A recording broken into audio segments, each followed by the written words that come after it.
sobre o documentário dos atos do dia 8 de janeiro de 2023, que foi exibido pela Globo News no dia 7 de janeiro de 2024. Extremamente parcial, enviesado e sensacionalista, mas parece uma peça de propaganda do governo atual, porque ali, pelo que foi narrado pelos membros que compõem o atual governo federal, ninguém errou em nada, todos agiram perfeitamente, os ministros de Estado cumpriram todas as suas funções, ninguém se omitiu em nada, só que existem questões importantíssimas que o documentário omite, ignora, não discute, finge que não existem. Por exemplo, as mais de 200 câmeras que sumiram, que poderiam esclarecer sobre a real autoria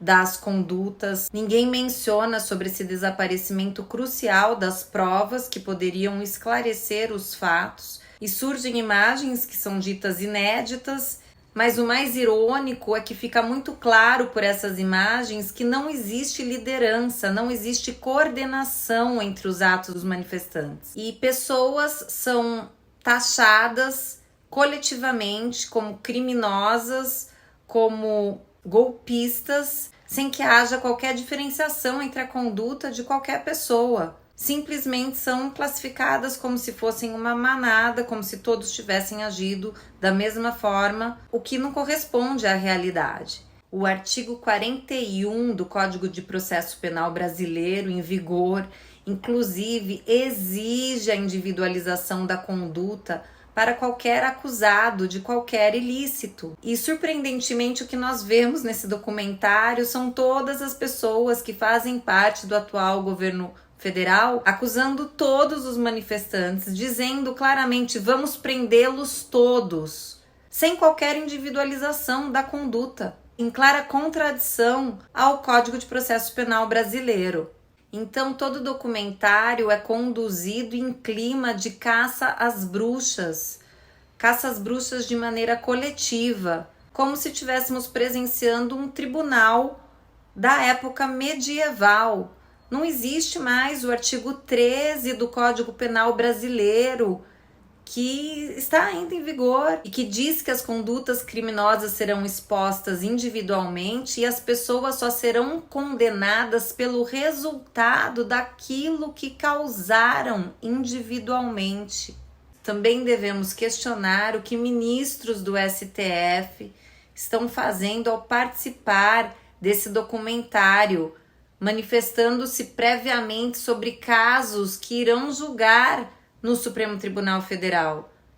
que contraria tudo que aprendemos numa escola de direito sobre a necessidade da isenção e imparcialidade e de que as manifestações judiciais devem se dar exclusivamente nos autos do processo. O que o Código Penal brasileiro diz sobre os crimes de multidão, os crimes multitudinários, é diametralmente oposto ao que os participantes do documentário fazem. O crime de multidão, pelo artigo 65, inciso 3, a linha E do Código Penal brasileiro, é uma circunstância atenuante da pena, isto é, que enfraquece, que diminui a pena. E não da forma como os participantes do documentário fazem, querendo condenar a todos coletivamente. Aliás, foi o que o Supremo Tribunal Federal fez nos casos dos manifestantes de 8 de janeiro, agravando a pena dessas pessoas por elas terem participado de uma multidão, de uma turba, que é a palavra que eles utilizam, em afronta completa ao Código Penal brasileiro, que diz que o crime de multidão deve ser considerado como um atenuante, não como um agravante, que foi o que de fato o STF considerou. E por último, eu queria comentar aqui sobre a questão mais evidente, mais flagrante, que é a utilização da classificação de golpistas, chamarem a todos os manifestantes de golpistas, o que é mais uma afronta a realidade dos fatos, porque um golpe de Estado não se dá sem armas, e mesmo as imagens selecionadas, previamente selecionadas desse documentário para pegar as imagens mais graves dos atos de vandalismo mostram claramente que não havia utilização de armas de fogo, de nenhum instrumento que possibilitasse, na mais remota possibilidade, um golpe de Estado de fato. Isso fica até um pouco ridículo quando nós olhamos as imagens de golpes de Estado que de fato ocorreram em países ao redor do mundo, comparar os manifestantes de 8 de janeiro de 2023 com o grupo Talibã, por exemplo, que deu um golpe de Estado no Afeganistão, utilizando metralhadoras, armas de fogo, veículos completamente aparelhados para a guerra, para um confronto de corpo a corpo, para uma luta pela tomada do controle do país. Realmente é difícil entender como o STF foi capaz de desconsiderar todas essas evidências históricas tão abundantes dos golpes ocorridos em todos os países do mundo e considerar que houve crime de tentativa de golpe de Estado e abolição violenta do Estado Democrático de Direito, violenta sem o uso de nenhuma arma de fogo. Lembrando as palavras do ministro Nunes Marques, que proferiu o voto mais técnico, os expedientes empregados pelos manifestantes no dia 8 de janeiro de 2023 configuram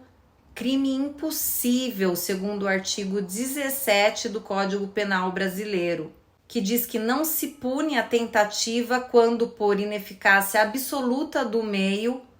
ou por absoluta impropriedade do objeto é impossível consumar-se o crime.